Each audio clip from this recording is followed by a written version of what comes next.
Hey guys, so Pokemon's released what the Ho-Oh from Heatwave Arena will look like. And for those of you who don't know, that's the upcoming set for Japan, right after Battle Partners, which already came out. So what I think about this card is that I'm just gonna go over the factors on whether this card will do well or not. First of all, aesthetic look, artwork. So it's a special illustration rare, which is good. Ho-Oh is generally a popular Pokemon. Um, I'm a little iffy on the artwork. I think it can kind of be okay or not. Sometimes I don't really like how it makes Ho-Oh look like too much like Fira or whatever.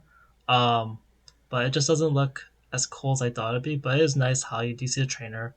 The trainer being in the background does seem to help a lot. When I look at battle partners, like they did have the more generic ones, where like see a generic Lily with the fairy.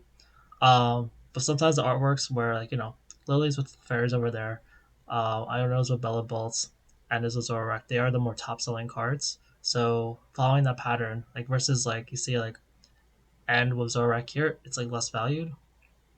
So also special edition rare.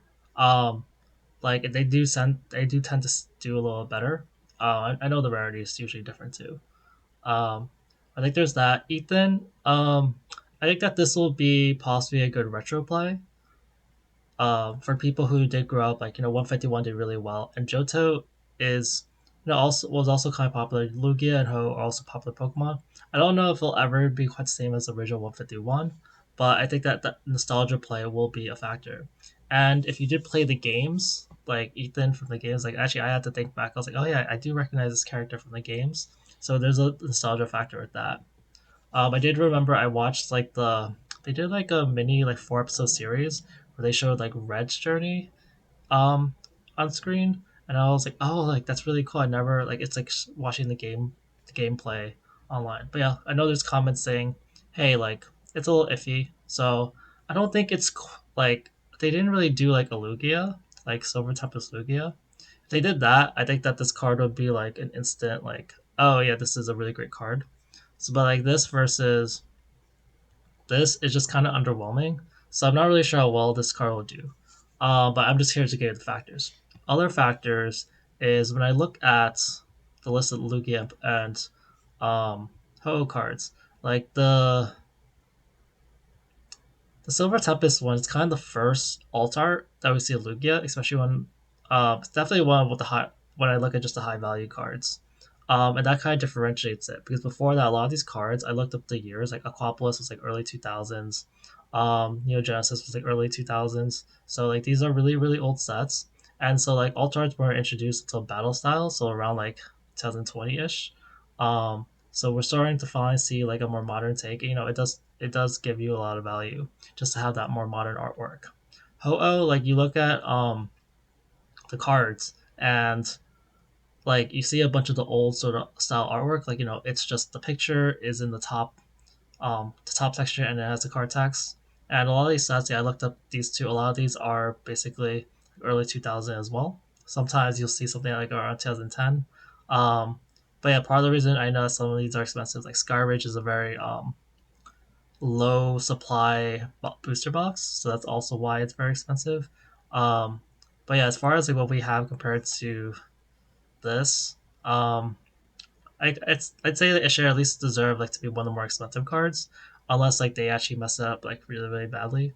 Um, but yeah, Ho doesn't have like a modern artwork on it as far as like an expensive like alt art, so I think that would be a good change for Ho because there's a generally the same popular Pokemon. When I look at the market on see what's actually selling. If anyone's interested in which of the Ho-Ohs that are vintage are actually kind of selling, I think this is the one that's selling the most. Neo Discovery, this Ho-Oh over here.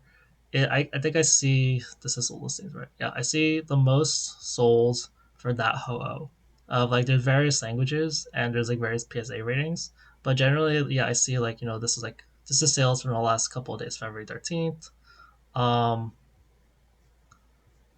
Actually, I want to look at this one. So this is the one that has it more streamlined.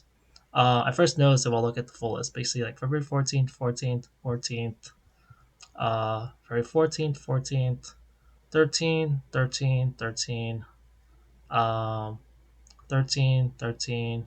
13, 13, 13, 12, 12, 11, 11, 11. So there's been more activity with this particular ho-oh. When I look at like price charting, it shows that the price hasn't really changed like that much. It's kind of dropped before. It's been high before. But yeah, I don't really know if it's necessarily the best play for an investment. But if anyone's interested in like the vintage side, out of all the ho-ohs, it seems like this one, or maybe like language variations of PSA ratings, is selling the most on eBay right now. Uh, what else? But yeah, I think that's pretty much everything. I think ho-oh has has has needed an SAR for a while. I'm glad I got one. Like Pokemon, I know like prints like a bunch of sets, but there's only so many um, sets where they can have like really good Pokemon. Like I think that like Lucario needs a good SIR, and I think Pokemon will eventually add more to the arsenal. All right, that's it for today's video. Let me know what you guys think. Thanks, guys. Bye.